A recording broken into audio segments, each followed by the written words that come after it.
কথিত বংশ বিস্তার ভবতা সমসূর্যয়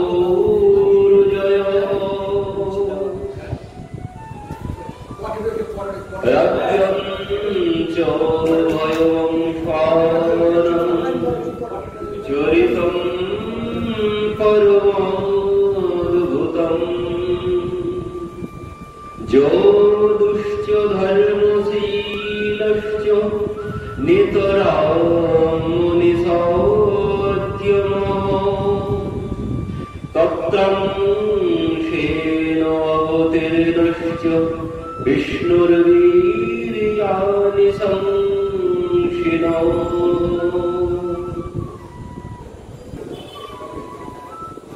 পরীক্ষিত মহারাজ বসে আছেন, সুখদেবজি কথা শ্রবণ করাচ্ছেন, পরীক্ষিতজি শ্রবণ করছেন। একে একে একদিন, দুই দিন, 3 দিন, 4 দিনে পড়েছে। এবার সুখদেবজি কি করলেন, প্রভুর সূর্য বংশের কথা তিনি সংক্ষেপে সমাপন করেছেন, রামলীলার কথা। পরবর্তীতে পরীক্ষিত মহারাজকে বলছেন, রাজন আপনি এবার মন দিয়ে শ্রবণ করুন। কেন? এবার আমি আপনার বংশের কথা বর্ণনা করতে চলেছি। তো পরীক্ষিত মহারাজ এই অপেক্ষায় বসে আছে, কবে তিনি কৃষ্ণ কথা বলবেন। প্রথম থেকেই পরীক্ষিত মহারাজের মনের মধ্যে একটাই বাসনা, তিনি ভাবছেন এই বুঝি এরপরে কৃষ্ণ কথা আসবে, এই বুঝি এরপরে কৃষ্ণ কথা আসবে। কিন্তু এই করতে করতে 4 দিন কেটে গেছে। 4 দিন পর এবার যখন সুখদেবজি কৃষ্ণ কথা বলতে শুরু করেছেন, প্রথমে বংশ বর্ণনা করেছেন। বংশ বর্ণনার পর বলছেন ভগবান এসেছেন যদু বংশে। তো তিনি বংশের কারাগারে, মামার কারাগারে তিনি জন্মগ্রহণ করলেন দেবকী বসুদেবজির পুত্র রূপে। সেখান থেকে তিনি নন্দালয়ে চলে এলেন। নন্দালয়ে এসে সেখানে ধুমধাম করে খুব নন্দ মহোৎসব হলো। পরবর্তীতে 11 বছর বয়স পর্যন্ত, 11 বছর বয়সে তিনি মথুরায় চলে এলেন। সেখানে তিনি 14 বছর কাটালেন। এর মধ্যে অনেক কিছু গৃহে গেলেন, সেখান থেকে এলেন।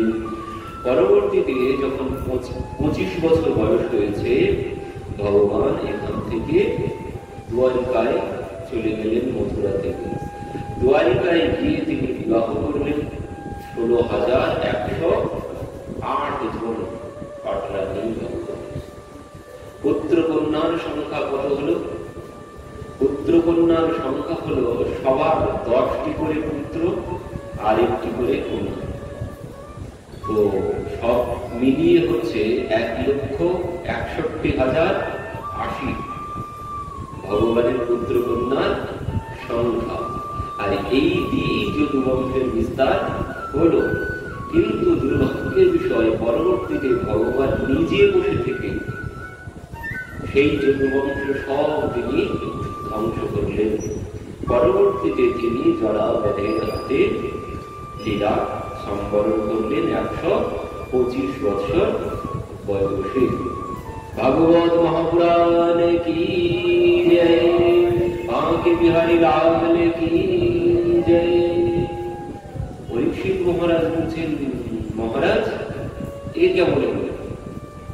ভাগবত সমাপন? বলছে হ্যাঁ, সব বলে দিলাম, আর তো কোনো কিছু বাকি নেই। কৃষ্ণ কথা হয়ে গেল? বলছে হ্যাঁ, কৃষ্ণ কথা তো সব শুনিয়ে দিয়েছি, আর তো কোনো কিছু বাকি নেই, সব শুনিয়ে দিয়েছি।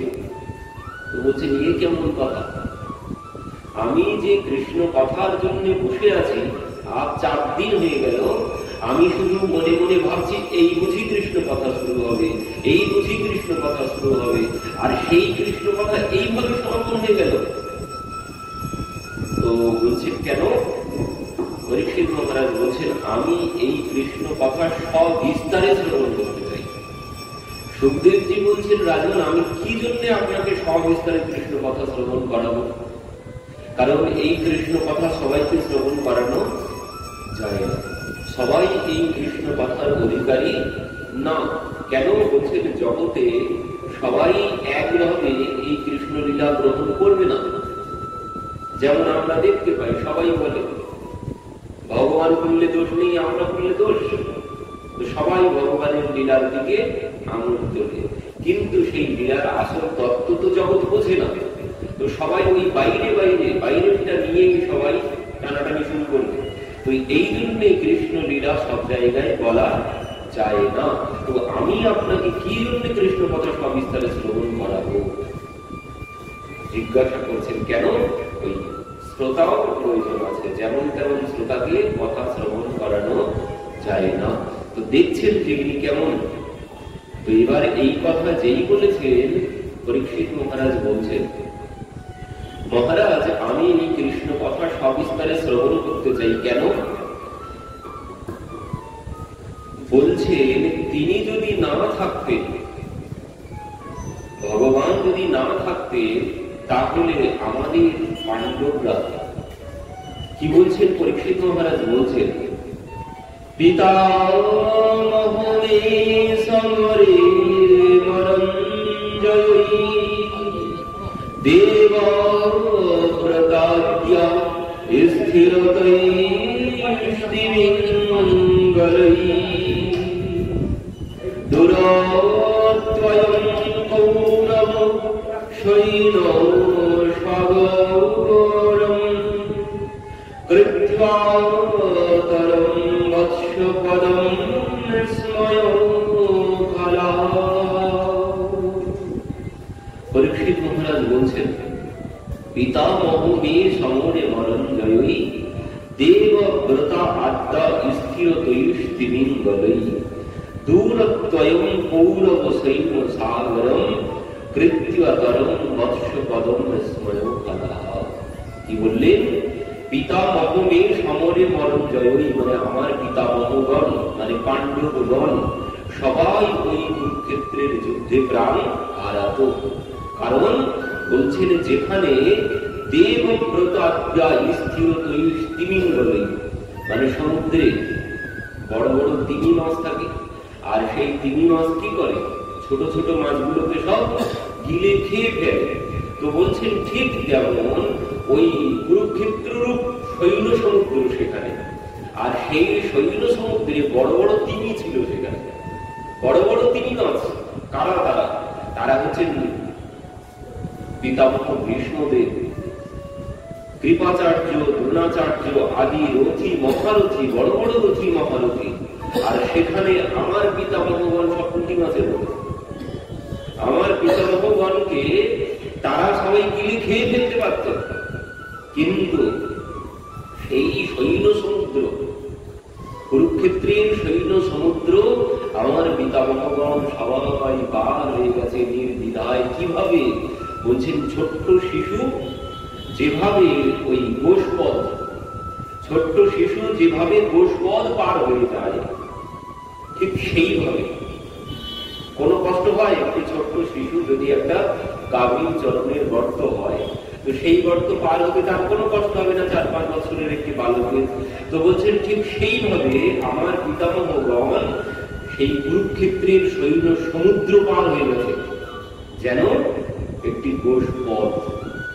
এত বড় শৈল সমুদ্র, যেখানে এত মহারথী, সব রথী মহারথী ছিল, আর সেখানে এনারা মাত্র, পাণ্ডবরা মাত্র 5 জন। তো তারা এই শৈল সমুদ্র পার হলো কি করে? শুধুমাত্র তিনি কৃপা করেছেন। তাই ভগবান যদি না থাকতেন তাহলে আমার পিতামহগণ কোথায় হারিয়ে যেত। তো বলছেন একমাত্র তার কৃপাতেই তারা এই শৈল সমুদ্র পার হয়েছে। তার কৃপাতে কি না হয়? গরল সুধারি করই মিতালি গোপদ সিন্ধু অনল শীতলাই। কি বলছেন? গরল সুধারিপু করই মিতালি, তিনি যদি কৃপা করেন ও বিষটাও অমৃত হয়ে যায়। ভগবান যদি কৃপা করেন বিষ অমৃত হয়ে যায়, অগ্নি শীতল হয়ে যায়। যদি তিনি কৃপা করেন প্রহ্লাদ মহারাজ বিষ পান করে নিলেন। প্রহ্লাদ মহারাজ অনেক দূরের কথা বাদ দিলাম, মীরাবাই আমাদের একদম কাছের কথা, এখান থেকে 500-600 বছর আগের কথা। মীরাবাই এক বাটি কালকুট বিষ তাকে দেওয়া হয়েছে, রানা মেরে ফেলার জন্য তাকে এক বাটি বিষ দিয়েছে পান কর। তো মীরাবাই সেই বিষের বাটি সব ঢকঢক করে সব পান করে নিলেন, কোনো কিছু হয়নি। রানা বলছে যে বিষ বানিয়েছে সে 2 নম্বরই করেছে, নিয়ে এসো তাকে ধরে নিয়ে আসা হয়েছে।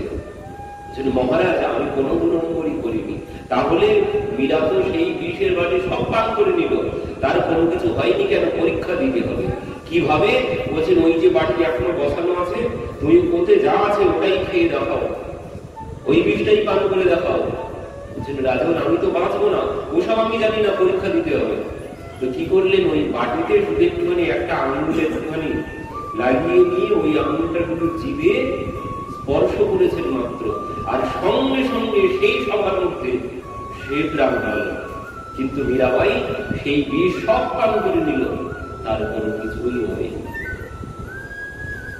কবিরদাসজি মহারাজকে যেভাবে প্রহ্লাদ মহারাজকে অত্যাচার করা হয়েছিল, ঠিক ওনারই অবতার হচ্ছেন কবিরদাসজি। তো ওনাকেও ঠিক ওইভাবে অত্যাচার করা হয়েছিল। ওই হাতে শিকল দিয়ে বেঁধে, পায়ে শিকল দিয়ে বেঁধে, গলায় কলসি বেঁধে গঙ্গার মধ্যে কাশি ধরে গঙ্গার মধ্যে ওনাকে গঙ্গার মাঝখানে নিয়ে ছেড়ে দিয়েছে, জলে ফেলে দিয়েছে, ডুবিয়ে মেরে ফেলার জন্য। কবিরদাসজিকে যখন ফেলে দিয়েছে, কবিরদাসজি বলছেন প্রভু তোমার নামে ভববন্ধন কেটে যায়, তোমার নামে জীবের ভববন্ধন কেটে যায়, আর এ তো সামান্য শিকলের বন্ধন। এই বলার সাথে সাথে শিকলের বন্ধন সব খুলে গেছে। কবিরদাসজি সাঁতার দিয়ে কিনারায় চলে গেছে। সবাই এবার বুঝলেন কবিরদাসজি যেমন তেমন কেউ নয়। তো কষ্ট এখানে ভক্তেরও পরীক্ষা হয়।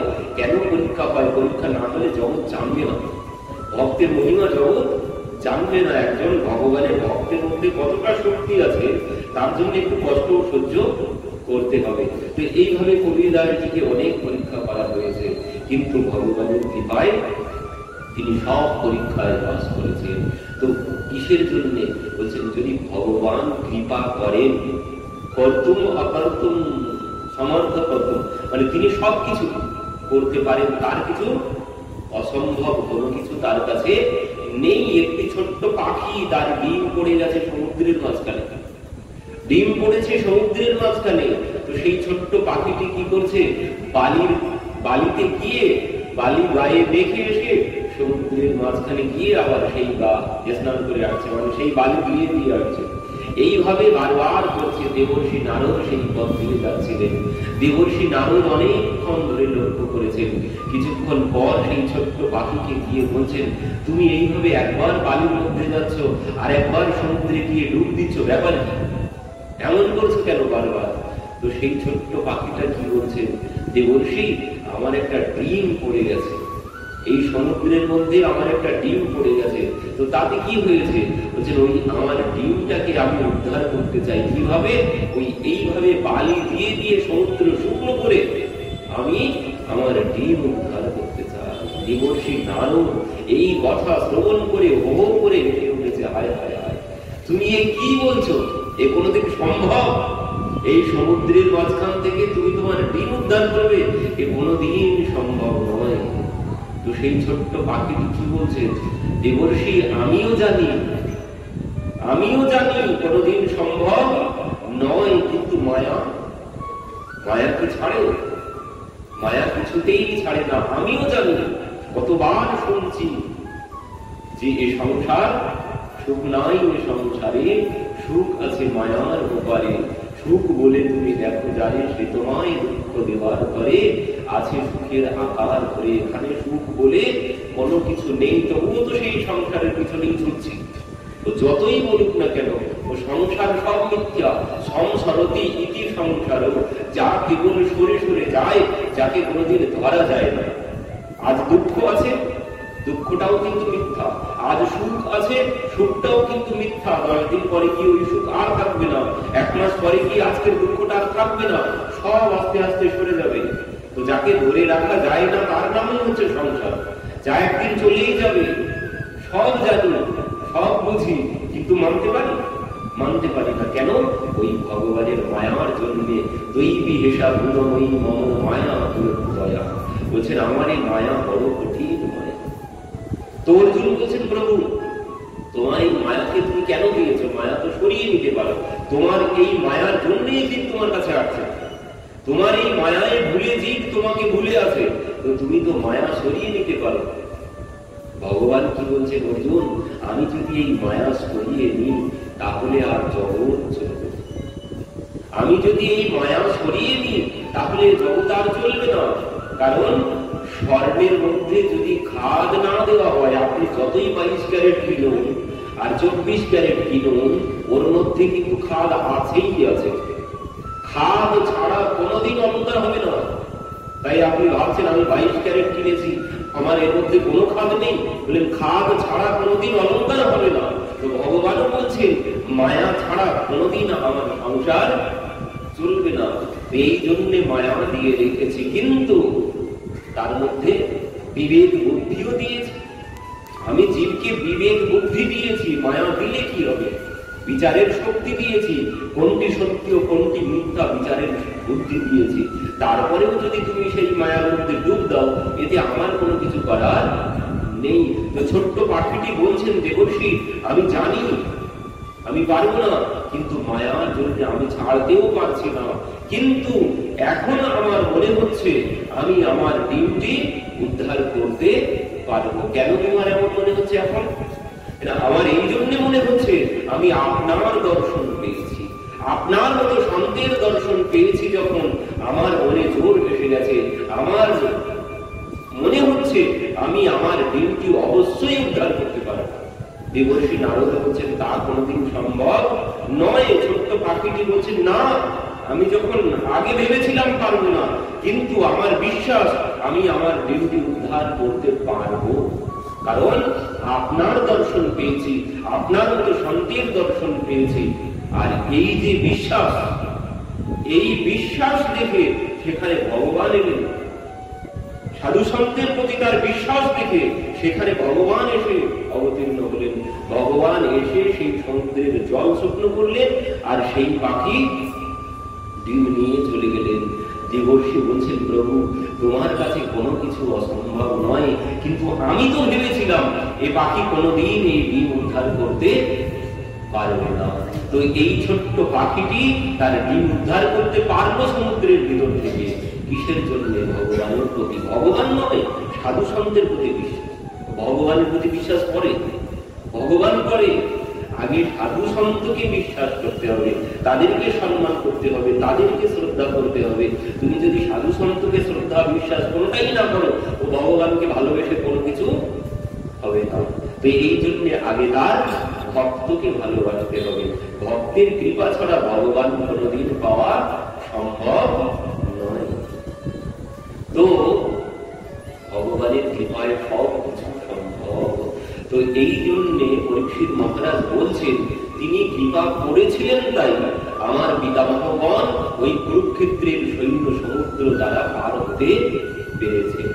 তো বলছেন বুঝলাম, সুখদেবজি বলছেন বুঝলাম তোমার পিতামহগণকে প্রভু কৃপা করেছেন, তো তোমার উপরে তিনি কোন কৃপা করেছেন নাকি? পরীক্ষিত মহারাজ বলছেন তিনি যদি কৃপা না করতেন আজ আমি পরীক্ষিত কবে কালের গহ্বরে হারিয়ে দিতাম। আমাকে তো মাতৃগর্ভে শেষ করে ফেলার জন্য অশ্বত্থমা ব্রহ্মাস্ত্র নিক্ষেপ করেছিল। ভগবান সেই মাতৃগর্ভে, উত্তরা মায়ের গর্ভে ভগবান প্রবেশ করে আমাকে তিনি সেই ব্রহ্মাস্ত্র থেকে রক্ষা করেছিলেন। তো এদিক থেকে বিচার করলে তিনি একই মায়ের গর্ভে আমরা দুজন বাস করেছি। তো এই জন্য তিনি আমার সহোদর। মানে কি? সহোদর মানে ভাই। বলছেন এখানে যদি আমি এদিক থেকে বিচার করি তিনি আমার ভাই, আর আমি এই জন্য তার কথা সবিস্তারে শুনতে চাই। আপনি সবিস্তারে কৃপা করে তার কথা শ্রবণ করান। বলছেন এই কারণে আমি আপনাকে কৃষ্ণ কথা শ্রবণ করাবো। বলছেন না, শুধু এই কারণ নয়, আমার ভিতরে কিছু কিছু সংশয় আছে। কি সংশয় আছে? পরীক্ষিত মহারাজ বলছেন একটি মা শব্দের মধ্যে কত মমতা লুকিয়ে থাকে, একটি মায়ের মধ্যে কত মমতা লুকিয়ে আছে। আর যেখানে দুইটি মা একসাথে, যেখানে দুইটি মা একসাথে, দুইটি মা কোথায়? দুইটি মা হচ্ছে মামা, মামা। তো যেখানে একটি মায়ের মধ্যে কত মমতা থাকে আর সেখানে দুইটি মা, মামা। তো সেই মামাকে তিনি নিজে হাতে কি জন্য বধ করলেন? নিজের মামাকে তিনি কি জন্য নিজে হাতে বধ করতে গেলেন? আমার বড় জানতে ইচ্ছে করছে।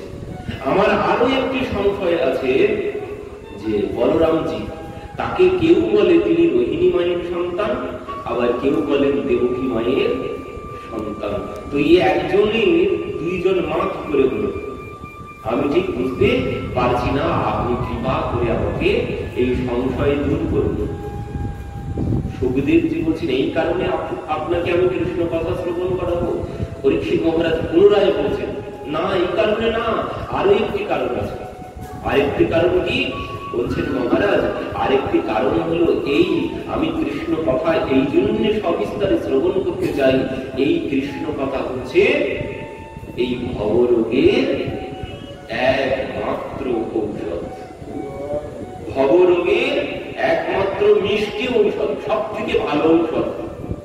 আরো ঔষধ আছে, বললেন সব ঔষধ সবাই পান করতে পারে না, সব ঔষধ সবাই পান করতে পারে না। ওই যে ইংরেজি ঔষধ সবাই কিনতে পারে না, আবার কেউ আয়ুর্বেদে গেলে তেঁতু লাগে, সেও খেতে পারে না।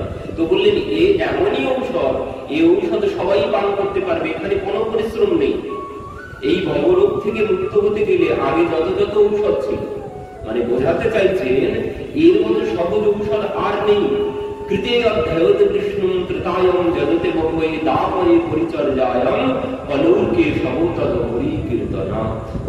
ভগবানের কথা শ্রবণ কীর্তনে যা হয়েছে, মানে ধ্যান করে হাজার হাজার বছর ধরে ধ্যান করে যে ফল লাভ হয়েছে, যজ্ঞ করে যে ফল লাভ হয়েছে, পূজা করে যে ফল লাভ হয়েছে, সমস্ত ফল পাওয়া যাবে। আগের দিনে আমরা সবাই জানি হাজার হাজার বছর ধরে কত পরিশ্রম করে তপস্যা করতে হয়েছে, তারপর ভগবানকে পাওয়া গেছে। পরবর্তীতে যজ্ঞ করতে হয়েছে, পরবর্তীতে পূজা করতে হয়েছে, তারপর ভগবানকে পাওয়া গেছে। কিন্তু কলিযুগে কোনো ঝামেলা নেই, কোনো পয়সা খরচও নেই, কোনো পয়সা খরচ করতে হবে না। কারণ কলির জীবের পয়সা, ভগবানের নামে পয়সা খরচ করতে গেলে কষ্ট হয়, সংসারে খরচ করতে গেলে কোনো কষ্ট হবে না, কিন্তু ভগবানের নামে পয়সা খরচ করতে গেলে বড় কষ্ট হবে। তো এই জন্য ভগবান সহজ করে দিয়েছে, এরা পয়সাও খরচ করতে পারবে না। তো শুধু কি করবে? শুধুমাত্র বসে বসে একটু শ্রবণ করবে, তাতেই হয়ে যাবে। শুধু যদি শ্রবণ করে কলির জীব, তাতেই তারা এই ভবরোগ থেকে মুক্ত হয়ে যাবে। তো বললেন সব থেকে ভবরোগের মিষ্টি ঔষধ হচ্ছে কৃষ্ণ কথা। এর থেকে আর ভালো কোনো ঔষধ নেই এই ভবরোগ থেকে মুক্ত হওয়ার জন্য। এই ভবরোগ কি? এই ভবরোগ হচ্ছে পুনরপি জন্মনম পুনরপি মরণম পুনরপি জন্মী জঠরে শয়নম। এই যে বারবার জন্মগ্রহণ, বারবার মৃত্যুবরণ আর মিথ্যা বিষয়কে আঁকড়ে ধরে রাখা, সব আমার, সব আমার, সব চোখ বুঝলে সব অন্ধকার, সব অন্ধকার। এখন যাকে আমার আমার আমার আমার বলছি, ও চোখ বুঝলে সব অন্ধকার, সব ধনানি ভৌম পশুপক্ষ গোষ্ঠী বার্যা গৃহোদ্দায় শ্মশানে দেবর্চিতায়াম কর্মম সবচ্ছতি। বলছে যা কিছু তুমি করেছো, গাড়ি বাড়ি অর্থ সম্পদ পত্নী পুত্র সবাই এখানে পড়ে থাকবে, কেউ তোমার সাথে যাবে না। সাথে যাবে কে? বলছেন সাথে যাবে একমাত্র তোমার কর্ম। এই শরীরটাও যাবে না, এই শরীরটাও চিতা পর্যন্ত যাবে, তারপর এই শরীরটাও আর যাবে না। তারপর কি যাবে? তারপর যে কর্ম করেছো ওই কর্মের লিস্ট চলে যাবে। আমরা অনেকে বলি মরে গেলাম, ফুরিয়ে গেল, মরার পরে আবার কে দেখেছে, যতবারও এনজয় করে যাবে। এমন কিন্তু কোনো বিষয় নেই। এ বড় কঠিন অঙ্ক, এই অঙ্ক অত সহজে মিলবে না। মরে গেলাম, ফুরিয়ে গেল, সব শেষ, এমন কোনো বিষয় নেই। মরে গেলাম, ফুরিয়ে গেল যদি হতো, তাহলে আর এই ভাগবত শুরু হলো কি দিয়ে? ভাগবত কি দিয়ে শুরু হয়েছে? আমরা ভূত বিশ্বাস করি না অনেকে, আমরা মরার পরে মৃত্যুর পরেরটা আর বিশ্বাস করি না, কি হয় না হয়। তাহলে ভাগবত প্রথমে শুরু হয়েছে কাকে দিয়ে? ভূত দিয়েই শুরু হয়েছে। আমরা ভূত বিশ্বাস করি না, ভাগবত শুরু হয়েছে ভূত দিয়ে। ভগবান দিয়ে কিন্তু ভাগবত শুরু হয়নি। ভাগবতের প্রথমে ভূত। ভূতকে? সেই ধুন্ধুকারী কুকর্মের কথা দিয়েই ভাগবত শুরু হয়েছে। যদি মরে গেলাম ফুরিয়ে গেল, তাহলে ধুন্ধুকারী মরে ভূত হলো কেন? ধুন্ধুকারী ভাইকে বলছেন, ভাই তুমি আমাকে উদ্ধার করো, আমি বড় কষ্টে আছি, আমি এই যন্ত্রণা ভোগ করতে পারছি না, তুমি যেভাবে হোক। গোকর্ণজি মহারাজ কি বলছেন? ভাই আমি তো তোমার জন্য গয়ায় গিয়ে পিণ্ড দিয়েছি। তখন ধুন্ধুকারী কি বলছেন? সেই প্রেত বলছে ভাই আমার জন্য তুমি শতবার যদি গয়ায় গিয়ে পিণ্ড দাও, তাতেও আমার উদ্ধার হবে না। কেন? বলছেন আমি যে পাপ করেছি, এই পাপ গয়ায় গিয়ে পিণ্ড দিলে শতবার যদি পিণ্ড দাও, তাতেও আমার কোনো কল্যাণ হবে না।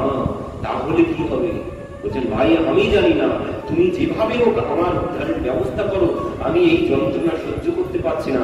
এখন তো ভালোই আছি আরামে, এখন কিন্তু ভালোই আরামে আছি, এখন বুঝতে পারছি না যন্ত্রণা তো মৃত্যুর পরে, যন্ত্রণা সব মৃত্যুর পরে।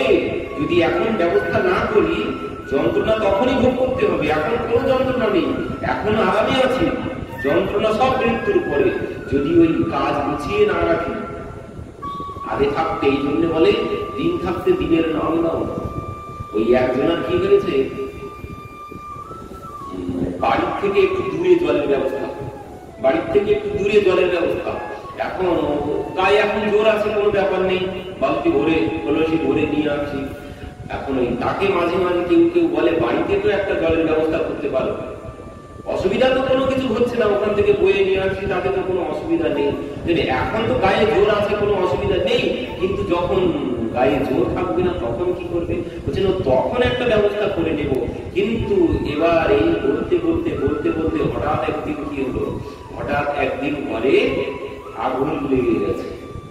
এবার যাও রাস্তার থেকে জল বয়ে নিয়ে এসো, রাস্তার থেকে জল বয়ে নিয়ে এসে তারপর তুমি ঘরের আগুন নেভাবে, তাতে সব পুড়ে ছাই। এই জন্য হচ্ছে দিন থাকতে আগে যাবৎ সুস্থ নিলাম বলে বরং গৃহম, বলছেন যতদিন এই শরীর সুস্থ আছে তার মধ্যেই ব্যবস্থা করে রাখো, মৃত্যু হয়ে গেলে আর ব্যবস্থা করা যাবে না। আর কখন যে ঘরে আগুন লেগে যাবে তার কোনো ঠিক ঠিকানা নেই। মানে কি, মৃত্যু এসে কখন আমাকে নিয়ে যেতে আসবে তার কোনো ঠিক ঠিকানা নেই। তো এই জন্যে আগের ব্যবস্থা আগে করে রাখতে হবে, এই ব্যবস্থা আগে করে বসে থাকতে হবে, না হলে কিন্তু ওই ধুন্ধুকারীর মতনই অবস্থা হবে। ভাগবতে কপিল ভগবান কি বলছেন? আমরা বলি যে যারা গলায় দড়ি দিয়ে মরে, যারা বিষ খেয়ে মরে, যারা ট্রেনের তলায় মরল, তাদের উদ্ধার নেই, তাদের উদ্ধার নেই।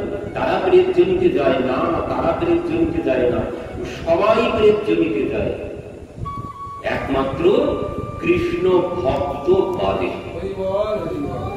একমাত্র কৃষ্ণ ভক্ত বাদে আর সবাই আত্মহত্যার দলে ফেলা হবে, সবাইকে।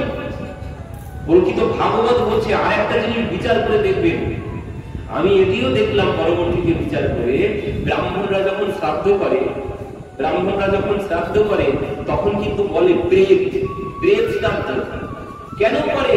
কারণ তুমি প্রেত জনিতেই গেছো, তোমার উদ্ধার হয়নি। কেন? বলেন যিনি ভগবানের ভক্ত না হয়েছে সবাই প্রেত জনিতেই যাবে, সবাই ওই আত্মহত্যা করেছে যে তার যে গতি হবে। বললেন যিনি ভগবানের ভজনা না করলেন, তুলসী আশ্রয় না করলেন, ও সবাই আত্মহত্যার দলে প্রেত জনিতে যাবে। এই জন্য ব্রাহ্মণরা সব প্রেত শ্রাদ্ধ করে, সব প্রেত শ্রাদ্ধ ব্রাহ্মণরা দেখবেন যত শ্রাদ্ধ করবে সব প্রেত শ্রাদ্ধ। তো এর কারণ হচ্ছে এটি, বৈষ্ণব, বৈষ্ণবী একমাত্র উদ্ধার করে, আর বৈষ্ণব বাদে সবাই প্রেত জনি, মানে অপমৃত্যুতে। আমরা বলি ওই গলায় দড়ি দিয়ে বিষ খেয়ে মরলে যা হয়, বললেন ভক্ত বাদে সবার ওই একই গতি হবে।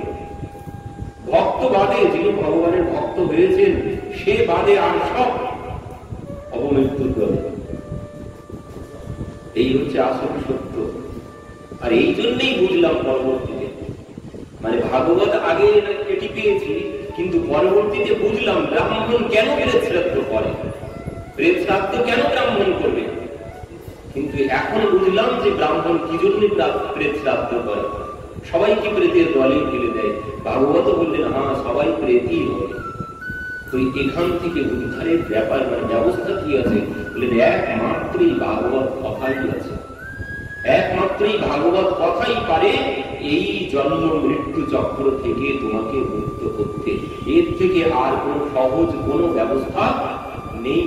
এই বারবার জন্মগ্রহণ আর বারবার মৃত্যুবরণ, আর সেই যে যন্ত্রণা, মাতৃগর্ভের যে যন্ত্রণা, সে যন্ত্রণাও তো এখন ভুলে বসেছে। কথা তো দিয়েছিলাম মাতৃগর্ভে, সে কথাও ভুলে গেছে। সুরদাসজি এই জন্য বলছেন মোসমকন তিল ফল কামি জহিতন দিও, জহিতন দিও তাহি বিসিরায়ো ऐसो নিমুখ হারামি। আমার মতো নিমুখ হারাম আর নেই, যেখানে মায়ের গর্ভে বসে বসে বলে এলাম তুমি এবার আমাকে এখান থেকে মুক্ত করো, আর ভুল করবো না, এবার গিয়ে তোমার নাম করবো। কিন্তু যেই এখানে এসেছি সব ভুলে গেছি। এখন এই আমার, ওই আমার, সেই আমার, আমি যে কে আর আমি যে কার, আমি যে কোথা থেকে এলাম, এ সমস্ত আর কোনো কিছুই মনে নেই। তো পরীক্ষিত মহারাজ বলছেন এই কৃষ্ণ কথাই পারে জীবের এই বন্ধন থেকে মুক্ত করতে। তো আপনি কৃপা করে আমাকে এই জন্যে এই কৃষ্ণ কথা শ্রবণ করান। আর এই কৃষ্ণ কথাই হচ্ছে আমরা এখন কি জন্য বসেছি? আমরাও বসেছি এই ভবরোগ সারানোর জন্য। আমরা এই দামোদর মাসে ভগবানের কথা শ্রবণ করতে বসেছি কি জন্যে? এই ভবরোগ সারানোর জন্য। এই মাস হচ্ছে এই ভবরোগ সারানোর মাস। এই মাসে অল্পেতেই সেরে যাবে। অন্য মাসে যত টাকা খরচ হবে ঔষধপত্রে, বললেন তত টাকা এই মাসে খরচ হবে না। এই মাসে অল্পতেই এক ডোজ পান করলেই, এক ডোজ ঔষধ পান করলেই রোগ সেরে যাবে। এই মাসের এমন মাহাত্ম্য। আর এই জন্যেই এই মাসে এত খাওয়া দাওয়ার এত নিষেধ। এ খাওয়া যাবে না, ও খাওয়া যাবে না, সেই খাওয়া যাবে না। কেন? বলে রোগ সারাতে গেলে অনেক কিছু খাওয়া দাওয়ার বাদ দিতে হবে। যে খাওয়ারে রোগ বাড়ে সে খাবারও যদি খাই, ঔষধও যদি পান করি, তাহলে কি রোগ সারবে? ধরুন অ্যালার্জি হয়েছে, তো এবার আমি অ্যালার্জির ঔষধও খাচ্ছি, বেগুনও খেয়ে যাচ্ছি, চিংড়ি মাছও খাচ্ছি, কাঁকড়াও খেয়ে যাচ্ছি, ডিমও খেয়ে যাচ্ছি, অথচ অ্যালার্জির ওষুধও সাথে খেয়ে যাচ্ছি। তো কি অ্যালার্জি সারবে? যতক্ষণ ঔষধ খাবো ততক্ষণ একটুখানি চুলকানি বন্ধ থাকবে। ঔষধ বাদ দিলে আবার যা তাই। তো বললেন রোগ যদি সারাতে চাও তাহলে তুমি এই সমস্ত খাবারগুলো বাদ দিয়ে ঔষধ খাও। এই সমস্ত যাতে অ্যালার্জির রোগ বাড়ে ওই খাবারগুলো সব বাদ দাও, দিয়ে তুমি ঔষধ সেবন করো, তাহলে তোমার রোগ একেবারে সেরে যাবে। তো ঠিক যেমন এই জন্যই এই মাসে খাওয়া দাওয়ার এত বিধি বিধান, কারণ আমার রোগ সারাতে হবে। আমার রোগ সারাতে হবে। এই খাওয়া দাওয়া যদি সব করে গেলাম, ঔষধ পান করে গেলাম, তাহলে রোগ সারবে না। এই জন্যে বললেন ওই যাতে রোগ বাড়ে সব খাবার বাদ দিয়ে কোন রকমের বেঁচে যাতে থাকা যায়, বেঁচে থাকার জন্য আলু, পেঁপে, কাঁচকলা আর কচুরমুখী এই খেয়ে বেঁচে থাকো আর ঔষধ পান করো, তাহলে তোমার রোগ চিরতরে সারবে। আর তুমি সব খেয়ে যাবে আর ঔষধ পান করে যাবে, ও ঔষধ খেয়ে কোনো লাভ হলো না। যেই ঔষধ বাদ দেবে দুদিন পরে যে চুলকানি সেই চুলকানি আবার শুরু হয়ে যাবে। তো এ মাস হচ্ছে ভব রোগ সারানোর মাস। পরীক্ষিত মহারাজ বলছেন রাজন আপনি কৃপা করে আমাকে কৃষ্ণ কথা শ্রবণ করান, এই ভব রোগ থেকে আমরা মুক্ত হতে চাই। এই কথা যেই বলেছেন সুখদেবজি ভাবে বিভোর হয়ে গেছেন। সুখদেবজি বলছেন শ্রোতা এমন না হলে হয়, এমন শ্রোতাকেই কথা শ্রবণ করিয়ে আনন্দ পাওয়া যায়। সুখদেবজি চোখ বন্ধ করে নিয়েছেন, বন্ধ করে নিয়েও শেষবারের মতো আরেকবার পরীক্ষা করেছেন। আরেকবার বলছেন রাজন আপনি আজ 4 দিন এখানে বসে আছেন, যান এক গ্লাস জল পান করে আসেন, এক গ্লাস জল পান করে আসুন। 4 দিন হয়ে গেল, দিবারাত্র 24 ঘন্টা আপনি এখান থেকে ওঠেননি, 4 দিন। তো যান এক গ্লাস জল পান করুন। বলছেন মহারাজ আমি জানি ক্ষুধা তৃষ্ণার যন্ত্রণা কতখানি, ক্ষুধা তৃষ্ণার যন্ত্রণা আমি কতখানি সব জানি। সেদিন এক বেলা সহ্য না করতে পেরে শ্রমিক ঋষির গলায় মৃত সর্পটা আমি জড়িয়ে দিয়ে এসেছি। তো আমি খুব ভালোভাবে জানি ক্ষুধা তৃষ্ণার যন্ত্রণা কতখানি, কিন্তু এখন আমার সেই ক্ষুধা তৃষ্ণা কোনো কিছু নেই। সুখদেবজি বলছেন কেন নেই? বলছেন আমি আপনার মুখে পিবন্ত্যম মুখম্বুজম চুতম হরিকথামৃতম, আপনার মুখে এই কথামৃত পান করে আমার ক্ষুধা তৃষ্ণা সব চলে গেছে। তুই এই মাসে এই কথামৃত পান করতে হবে, ভোজন সব ত্যাগ করে এই কথামৃত পান করে বসে থাকতে হবে। তাহলে বললেন সর্বক্ষণ এই কথার মধ্যে ডুবে থাকতে হবে, তাহলে দেখবি ওই খাওয়া দাওয়ার বন্ধ, তার জন্য কোনো কষ্ট হবে না। যদি তুমি এই কথামৃতের মধ্যে ডুবে থাকতে পারো, তো সেই এই কথা যেই বলেছে সুখদেবজি চোখটা একদম বন্ধ করে নিয়েছেন, নিয়ে এবার ভাবে বিভোর হয়ে চোখ বন্ধ করে কথা বলতে শুরু করেছেন। শ্রোতা এমন না হলে তাকে কৃষ্ণ কথা শ্রবণ করানো যায় না। এবার কি বলছেন সুখদেবজি? একদম প্রথম থেকে শুরু করে দিয়েছেন। বলছেন যে সময় এই পৃথিবীতে পাপী তাপীর প্রভাব বেড়ে গেছে, কংস জরাসন্ধ আদি এদের অত্যাচারে পৃথিবী মাতা আর এই ভার সহ্য করতে পারছেন না, তখন পৃথিবী মাতা গোমাতার রূপ ধারণ করেছেন, করে ব্রহ্মার কাছে গেছেন, হে পিতামহ আপনি আমার ভার লাঘব করুন, আমি এই ভার আর সহ্য করতে পারছি না, এই ভার থেকে আপনি আমাকে মুক্ত করুন, পাপী তাপীর ভার আমি আর নিতে পারছি না। ব্রহ্মা বলছেন আমি তা তো পারি না, আমার কাজ কি? আমি ভার বাড়াতে পারি, আমার কাজ সৃজন করা, আমি তো সংহার করতে পারি না, আমি ভার বাড়াতে পারি। তাহলে কি হবে? বলছেন চলো প্রভুর কাছে।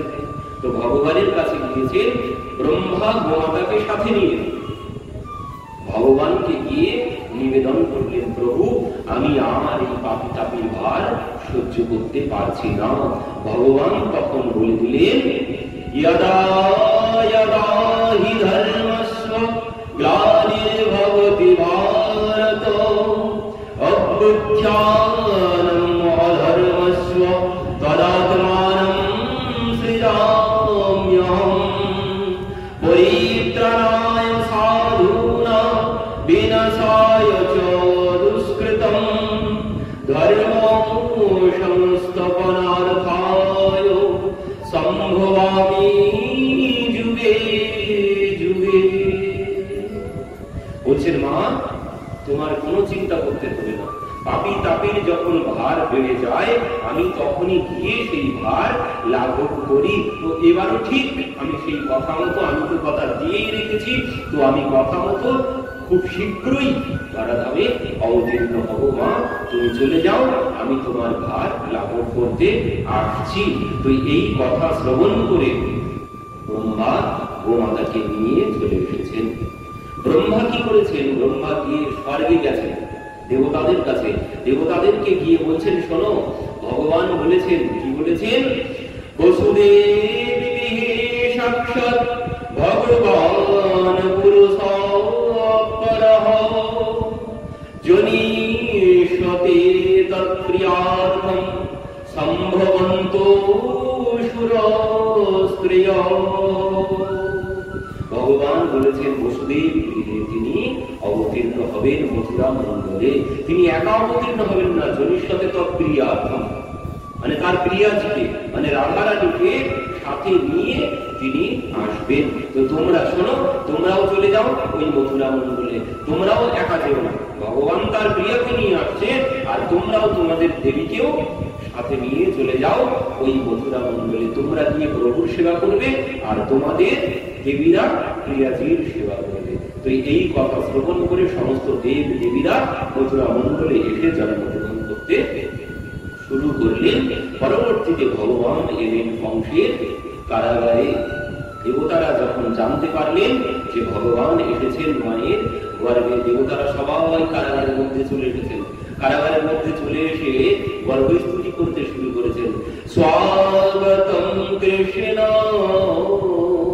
শরণাগতম কৃষ্ণ স্বাগতম সুস্বাগতম শরণাগতম কৃষ্ণ স্বাগতম কৃষ্ণ শরণাগতম কৃষ্ণ সত্যব্রতম সত্যপরম ত্রিসত্যম সত্যস্বজনিম সত্যস্য সত্য মৃত সত্য নেত্রম সত্ত্বাত্মকম তম শরণম প্রপন্ন স্বাগতম কৃষ্ণ শরণাগতম কৃষ্ণ। এইভাবে দেবতারা এসে গর্ভে স্তুতি করলেন, মানে ভগবান তখন গর্ভের মধ্যে, দেবতারা এসে ভগবানের স্তুতি করছেন। কি বলছেন? সত্যব্রতম সত্য পরম ত্রিসত্যম সত্যস্য যোনিম নিহিতম চ সত্য সত্যস্য সত্য অমৃত সত্য নেত্রম সত্যাত্মকম তম শরণম প্রপন্ন। প্রভু, আমরা তোমার সবাই শরণাগত, তুমি একমাত্র সত্য। বারবার সত্য সত্য সত্য সত্য বলে দেবতারা ভগবানের স্তুতি করেছেন। বললেন, প্রভু আমরা সবাই তোমার শরণাগত। পরবর্তীতে দেবতারা সবাই চলে গেলেন। অতঃ সর্বগুণ বেদ কাল পরম শোভনম। সেই পরম শুভ মুহূর্ত যখন এলো, পরম শুভ মুহূর্ত ভাদ্র মাস কৃষ্ণ পক্ষ অষ্টমী তিথি বুধবার হর্ষণ যোগ রোহিণী নক্ষত্র মধ্যরাত্র 12টায় ভগবান এলেন। চতুর্ভুজ নারায়ণ ভগবান কি জয়। তো ভগবান চতুর্ভুজ মূর্তিতে এসেছেন। যেই এসেছেন কারাগার আলোয় ভরে গেছে, ওই হাত পাড়া বিড়ি সব খুলে গেল। বসুদেবজি সঙ্গে সঙ্গে গিয়ে ভগবানের চরণে পড়ে স্তুতি করতে শুরু করেছেন। তিনিও মা বলছেন, আস্তে কথা বলো, আস্তে কথা বলো, কণ্ঠ জানতে পারলে ছুটে আসবে। ভগবান বললেন, মা তোমার কোনো চিন্তা করতে হবে না, যতক্ষণ আমার হাতে শঙ্খ চক্র গদা পদ্ম আছে, মা তোমার কোনো ভয় করতে হবে না। বসুদেবজি এই কথা শ্রবণ করে আরো জোরে জোরে স্তুতি করতে শুরু করেছেন। মা বলছেন, তাহলে আমি কেন চুপচাপ বসে থাকি? মাও গিয়ে স্তুতি করতে শুরু করেছেন। মা বলছেন, ব্রহ্মাণ্ড নিকায়া নির্মিত মায়া रोम रोम प्रति वेद कहे सो ममूरवासी एवं उपहासी सुना तो फिर नर ना रहे। বলছেন, আমার তো বিশ্বাস হচ্ছে না। মা বলছেন, আমি কিছুতেই বিশ্বাস করতে পারছি না প্রভু, যিনি এই জগৎ সৃষ্টি করেছেন, এই জগৎ যার উদরের মধ্যে স্থিত, প্রলয়ে যার উদরের মধ্যে জগৎ স্থিত হয়, আর সেই ভগবান আমার সন্তান, এ যেন আমি কিছুতেই বিশ্বাস করতে পারছি না। ভগবান বলছেন, মা আমি তোমারই সন্তান, এই রূপে এলাম বাবাকে কিছু কথা বলার জন্য। কি বলছেন? বাবা তুমি কোনো ভয় পেও না, আমি যখন ছোট হয়ে যাব আমাকে তুমি নিয়ে এখান থেকে নন্দালয়ে গিয়ে রেখে আসবে, আর ওখানে একটি কন্যা সন্তান থাকবে আর একটি পুত্র সন্তান থাকবে। তো কন্যাকে নিয়ে এখানে চলে আসবেন, আর কোনো ভয় করার কোনো প্রয়োজন নেই, নির্ভয়ে চলে যাবেন। কংসের ভয়ের কোনো ভয় নেই, কংস কোনো কিছু করতে পারবে না। পরবর্তীতে ভগবান ছোট হয়ে গেছেন, পিতা ভগবানকে নিয়ে নন্দালয়ে রেখে এসেছেন। সেখানে কন্যাটিকে নিয়ে চলে এলেন। এবার ওখানে দুই পুত্র এক হয়ে গেল। পরবর্তীতে নন্দ মহারাজ, সুনন্দা, নন্দা তারা যখন প্রভাতে দেখলো, নন্দ মহারাজ স্নান করতে গিয়েছিলেন, নন্দ মহারাজকে গিয়ে দৌড়িয়ে জানালেন। নন্দ মহারাজ তো আনন্দে নাচতে নাচতে ছুটে এসেছেন। এসেই কি করলেন? নন্দস্ত আত্মজোৎপন্নে ইয়াতল্যাদমমানঃ আহুঃ বিপ্রাণবেদগণঃ স্নাতঃ শুচিরলঙ্কৃতঃ।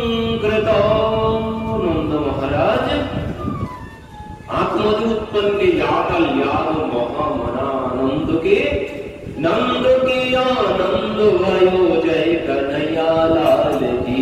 हाथी दिनो घोड़ा दिनो और दिनो काल की। नंद के आनंद भयो जय कन्हैया लाल की। कौन को दे हाथी घोड़ा कौन को दे काल की। बूढ़न को लट्टू पीड़ा छोड़ने को काल की। बूढ़न को हाथी घोड़ा छोड़ने को काल की।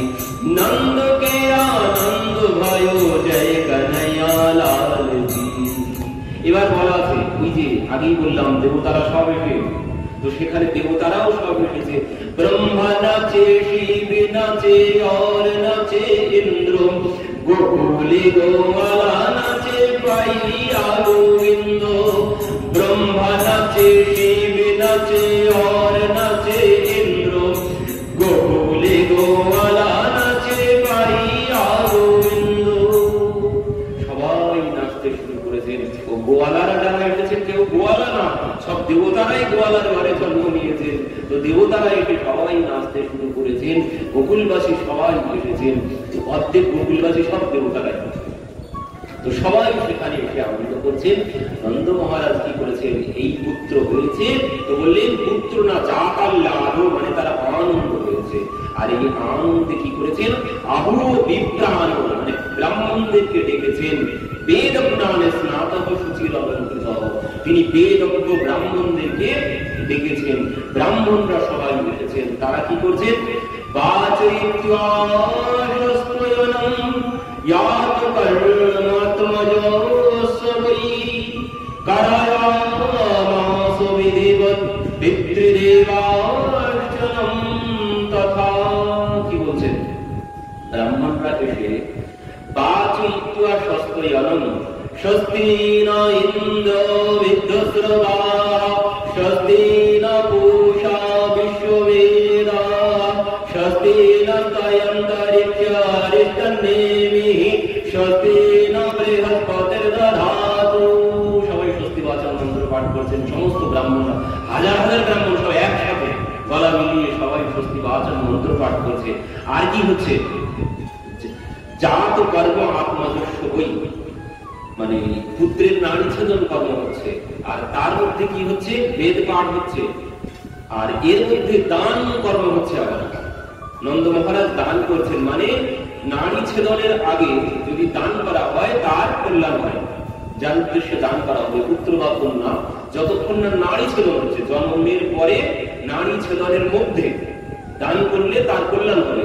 তো ছেলের কল্যাণের জন্য নন্দ মহারাজ দান করছেন।